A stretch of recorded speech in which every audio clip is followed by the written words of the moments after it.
All right, welcome back. Conversations from the green room. So we're still here, but so this is the green room for the Schaumburg Improv. They updated it a little bit. Yeah, they recently did some cool stuff out there in the showroom. Always done really well here, but this week was blowout, killer weekend. I've always said that I love audiences here, and I'm really sorry that our opening act, Jimmy Earl, wasn't here for this last show, because I'm not speaking out of turn here, but he had some personal issues. His wife dealing with cancer. Everything's fine. Everything's good. Mm-hmm. But he really kind of stumbled a little on Friday. Yeah. Right? Because he wasn't his normal self. Like, he's usually very aware on stage. He does his jokes, on point, but I just felt like he was just coasting, Like, yeah. He was just in autopilot, and, it just was just like... I was busy, so I didn't see it. Yeah. You just told me that something was happening. Yeah, like, I saw him on stage, and I'm like, that's not the Jimmy. And he was too close to the front, so the people from the sides couldn't see his facial expressions. Right. Because he's a big facial expression comic as well. So he just wasn't himself Friday. Yeah, so then after I told him, look, as comedians, when things happen to us, we think we're able to mask it. Here's the thing about the subconscious mind. It is beyond our ability to consciously grasp it. And so audiences might not be able to tell the difference between this joke and that joke, or this or that, but they can tell when you're scared or you're insecure or something else is on your mind. For sure. And so I told him, dude, I'll help you out. At the end of the show on Friday, second show, I go, I'm going to bring you up, and I'm going to bring up that your wife just, got over some cancer, and you'll see how it'll put you in a better place, because then you can make jokes about it. And here's the thing. Before we do jokes on stage, especially when crazy things happen to us like that, we do a bunch of jokes to each other because we have tolerance. Yeah. We're able to do shit like, well, he's not here, so I'm not going to say the stuff that we said, but it was just way beyond. I mean, just way beyond. It was funny, though. It was. Because, anyway, look, he's not here, so I don't want to talk about it. But anyway, I said, bring it up, and he brought it up. And then Saturday shows, he killed it. It was great. But my point about Chicago is, and for some reason, Chicago's audiences are really great. They don't take things personally. They understand it's a joke. They live through good weather, bad weather, crazy weather. They're used to fluctuations in life. Okay, so they call it the Windy City, right? If you ever come to Chicago in the winter, here's the interesting thing about it. You're downtown, right? The suburbs, this doesn't apply as much. You're downtown, you're walking down the street, it's cold, but not too cold. You make a left on the street, a gust of wind hits you, and I'm not gonna lie to you, because he hates the fucking cold. So do your impression of we're walking down the street, you make a left, and that wind, when we were on Mancal in the morning, we walked out, I started walking toward the car, you made a face, and I went, just go across the street, I'll come pick you up, let me go get the car. This is the face. Go ahead, make the face. I don't remember the face. Just remember what it felt like for that wind to hit you. It's like, oh, fuck, I hate this shit. Like, I hate it with a fucking passion. Like, I don't get why people live here. Like, it's too fucking cold. There's snow. You gotta wake up early to fucking shove snow out of your driveway just to get out to go to work. Like, I don't like this shit, bro. I don't like it. I can't stand this shit. Like that, but even more, because right now he's trying not to be an asshole. Trust me, it was more like, fuck, how do people do this shit? I just don't understand. Maybe because I grew up in Miami my whole life, but I just don't get it. I think it makes you a better, I know for a fact that it makes Chicago better people for it. Yeah. Because I know this much.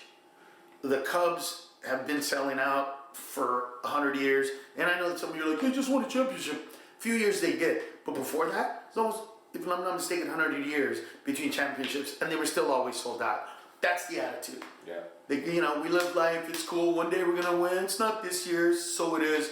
I love performing here. But I will say this, hear my voice? This is the first time ever that I've performed at this club that I have a voice on Sunday. Yeah, that's true. Because they changed the acoustics. They got monitors on stage. And they got the monitors on stage. So now I can hear myself. So when 500 people are screaming in laughter, and I'm trying to... See, most comics tell a joke, people laugh, they stop laughing, and then they talk. I don't do that. I make you laugh, and right before you stop laughing, I say something else, I tag it, I hit it. I want it to do this, I don't want it to do this. And then that's my thing. But the problem is if I can't hear myself, I'm screaming. Yeah. So they got the monitors now, I don't have to scream, I hear myself over them. The laughter was great, the acoustics were great. I love performing here. I have family here. It was a great week. Got to hang out with my buddy Kyle for like 3 days on the radio station, which I haven't done since the 90s.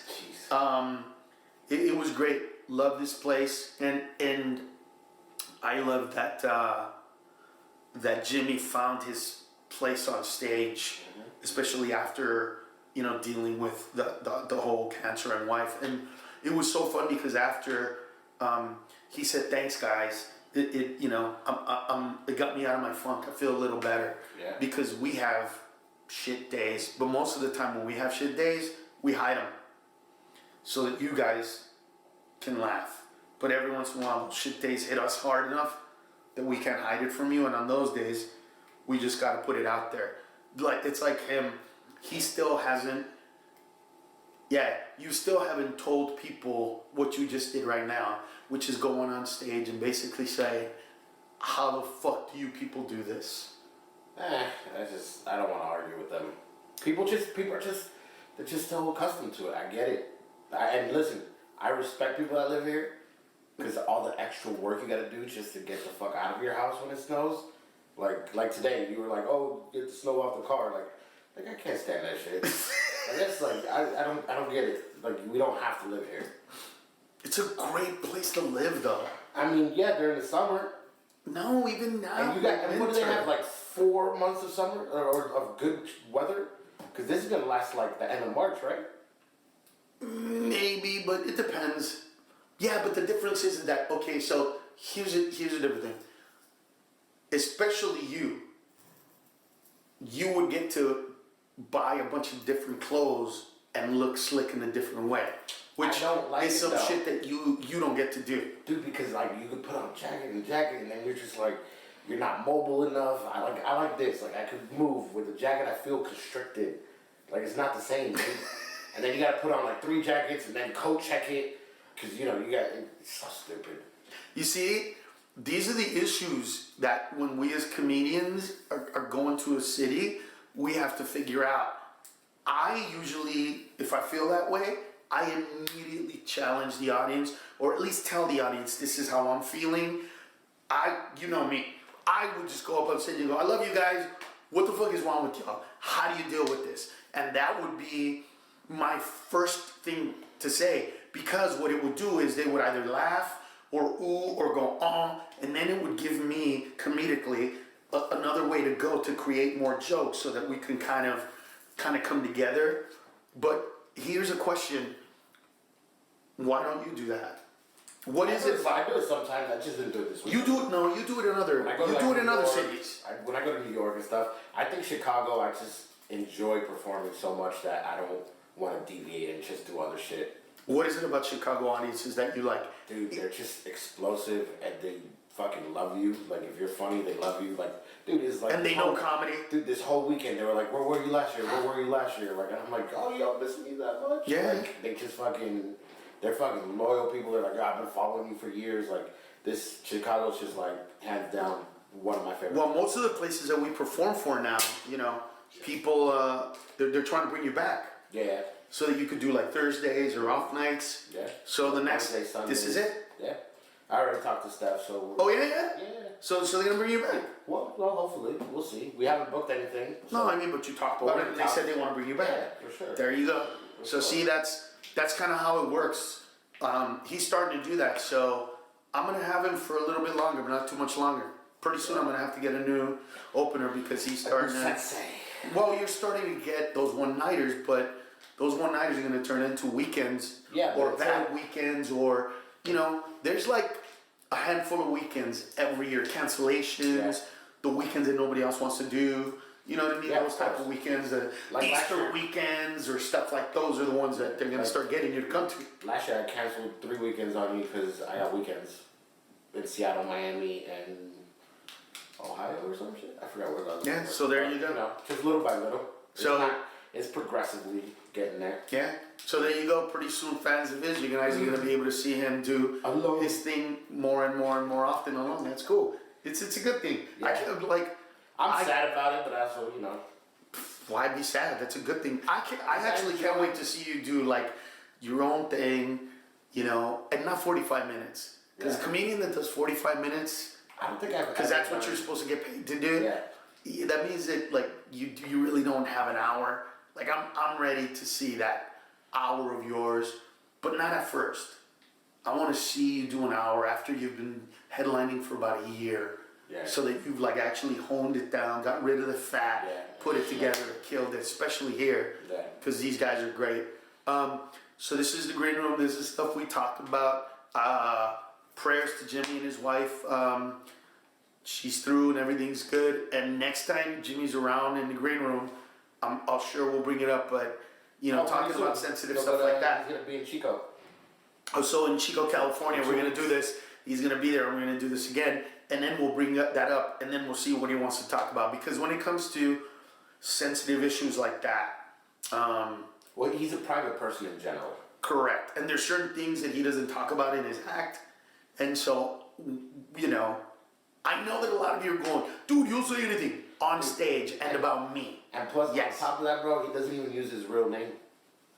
There you go. So nobody will ever know his real name. So there you go. So we don't even do that. So there you go. Conversations from the green room. Schaumburg Improv. Killer weekend. Love performing for Chicago. But next week, going to Fort Lauderdale, which by the way, used to have an improv in Fort Lauderdale, closed down a few years ago. Haven't been there in about 3 or 4 years. Hard Rock Seminole Casino, it's just gonna be crazy. And we will do 2 episodes from there, one in the beginning and one in the end.